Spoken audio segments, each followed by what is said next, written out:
Good morning, family, TikTok family, and my Facebook family. I greet you all in the wonderful name of our Lord and Savior, Jesus Christ. As I always say, is that we are in the period, the season, hallelujah, of the crucifixion.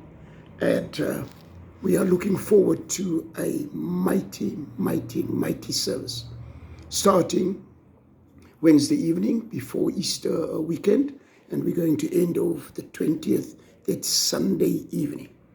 So I am inviting you all, people in Kimberley and around Kimberley, that you come and enjoy with us, be part of the celebration of the crucifixion, the burial and the resurrection of Jesus Christ. And I believe that we're going to have a wonderful, blessed time in the presence of the Lord. Pastor Van Wyk and his wife, they were here this morning from Uppington, and we as a team has come together at the place where we're going to pitch the tent. And we are busy with the final touches of logistics and stuff. It's quite a lot to do to prepare for the services, but I believe that we are on track, and we believe that the Holy Spirit going to allow us to, and giving us grant us really grace to do the will of God in Jesus' name. So family, soos ek altyd vir julle sê, dat hierdie is 'n belangrike seisoen.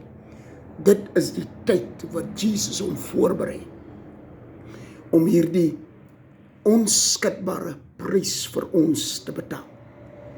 En daarom moet ons dit nie ligtelik opvat nie. Ons byeenkomste bepaal dat ander mense wat miskien anders gedink het oor die Paasnaweek, wat nie besef het dat wat eintlik gebeur het oor die Paasseisoen, dat hulle gaan bewus word en dat die Heilige Gees hulle gaan oortuig dat die prys was vir ons almal betaal. Elke lewende siel moet weet dat die bloed wat Jesus gestort het, was vir elke lewende mens.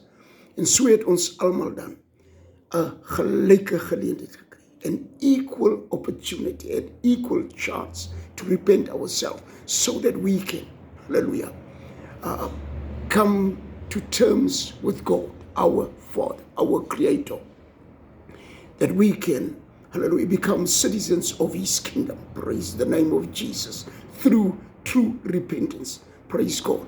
And that we can, hallelujah, do the will of God as it pleases Him in Jesus' name.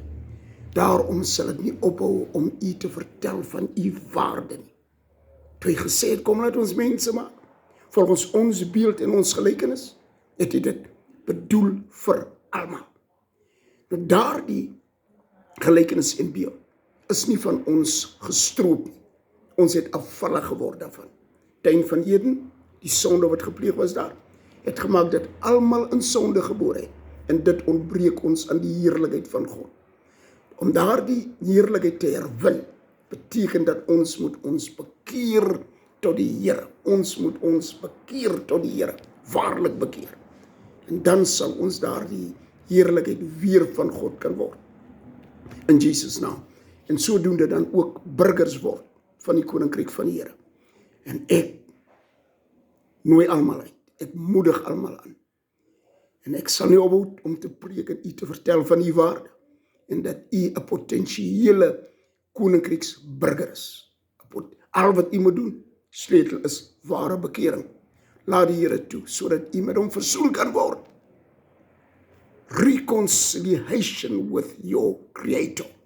That is what I am striving at, and that is what I am pursuing by preaching the gospel to all the nations, so that they can, hallelujah, by hearing the word comes faith.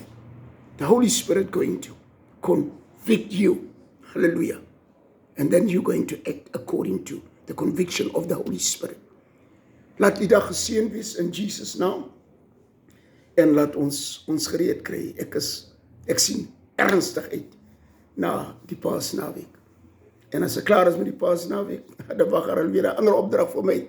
Maar ek is bereid, want ek geniet dit. Dit is my lewe. Die Here seën u in Jesus naam. Amen.